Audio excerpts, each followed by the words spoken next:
مع الله في لألآت النجوم وحبك الغيوم وضوء القمر. بسم اللہ الرحمن الرحیم نحمده ونصلی علی رسولہ الکریم۔ جب سلیم اپنی بیوی عابدہ اور 2 بچوں کو لے کر اپنے دوست کے یہاں بوسٹن پہنچا تو اس کے ساتھ سوائے ایک اٹیچی کپڑوں کے اور کچھ نہ تھا۔ اس کو آئی ٹی کمپنی میں اچھی جگہ مل گئی تھی۔ دفتر میں اپنے کاغذات جمع کرا کر اس نے اپنا کام شروع کر دیا۔ ابھی اس کو وہاں پہنچے ہوئے ایک ہی ہفتہ ہوا تھا کہ دروازے پر گھنٹیاں بجنی شروع ہو گئی۔ کوئی صاحب نیا مکان خریدنے کی آفر لائے، کوئی کارپیٹ فرنیچر کی، اور کئی صاحب عمدہ کاروں کی کیٹلاگ لے کر آئے۔ سلیم حیران تھا کہ اس غریب الدیار اجنبی کی اس قدر خاطر ہو رہی ہے۔ واقعی وہ اس ملک کی سرپرستی اور روح تعاون پر حیران رہ گیا۔ چند دن کی گفتگو کے بعد یہ طے ہوا کہ ایک چھوٹا سا فلیٹ $1.5 لاکھ میں، سادہ سی نئی کار $3,000 میں، اور گھر کا ضروری سامان $20,000 میں، کل ملا کر $2 لاکھ میں خریدے گا۔ لیکن اب یہ سوال اٹھا کہ $2 لاکھ آئیں گے کہاں سے؟ اس کا بھی ان سرپرستوں نے جواب دیا کہ اس سب کا انتظام ہم کر دیں گے، بس فرق اتنا ہے کہ $2 لاکھ کی جگہ آپ کو 6 لاکھ دینے ہوں گے، جو آپ آسان قسطوں میں 25 سال میں ادا کر سکتے ہیں۔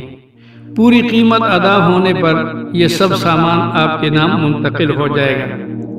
اب سلیم کے سمجھ میں یہ بات آ گئی کہ یہ خاطرداریاں کیوں ہو رہی تھی۔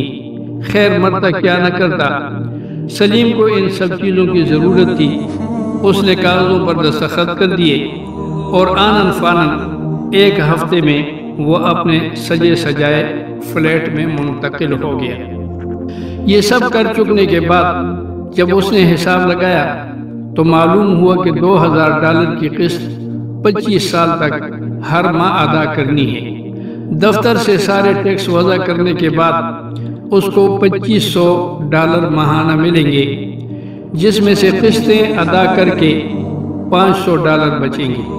اب گھر کا ماہانہ خرچہ چلانے کے لیے مزید $2,000 کی ضرورت تھی۔ وہ پریشان تھا کہ اس کا انتظام کیا ہوگا۔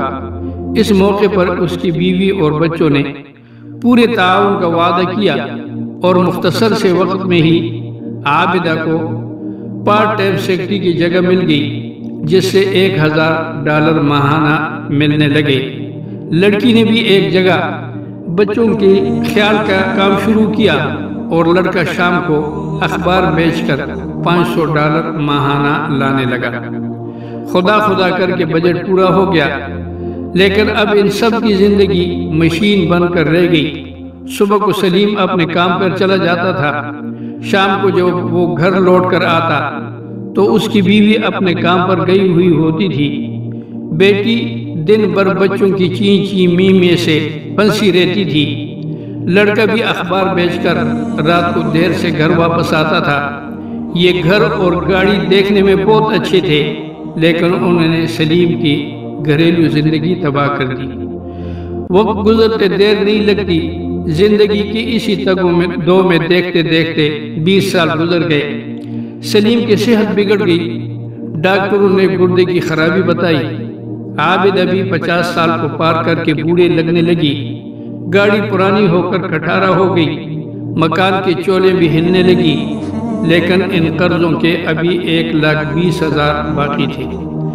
سلیم سوچنے لگا اگر اس کو جلدی ہی موت آ جائے تو انشورنس سے $1,00,000 مل جائیں گے اور قرضہ پورا ہو جائے گا، لیکن موت اس کے ہاتھ میں نہیں تھی۔ ان ساری الجھنوں سے جان بچانے کے لیے 2 ماہ کی چھٹی لے کر وطن واپس چلا گیا۔ ایک دن وہ گھر کے قریب بہتے ہوئے دریا پر چلا گیا۔ اس نے دیکھا ایک بوڑھا مچھیرا وہاں پر موجود ہے۔ پہلے مچھیرے نے دریا کے کنارے پر چارہ ڈال دیا، پھر تھوڑی دیر بعد آہستہ آہستہ قدموں سے چلتا ہوا دریا کے اندر گیا اور اپنا جال پھیلا کر دور تک پھینک دیا۔ پھر آہستہ آہستہ اس کو کھینچا، اس میں بہت سی مچھلیاں پھنستی ہوئی چلی آئی۔ مچھلیوں سے بھرے ہوئے جال کو اس نے سوکھے کنارے پر ڈال دیا۔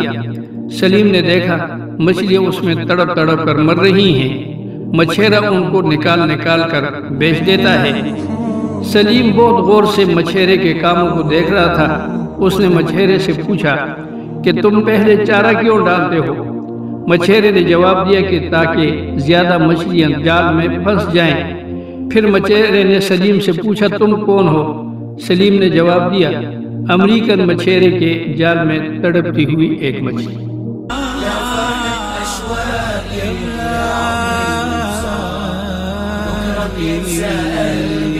كل أيام الصعب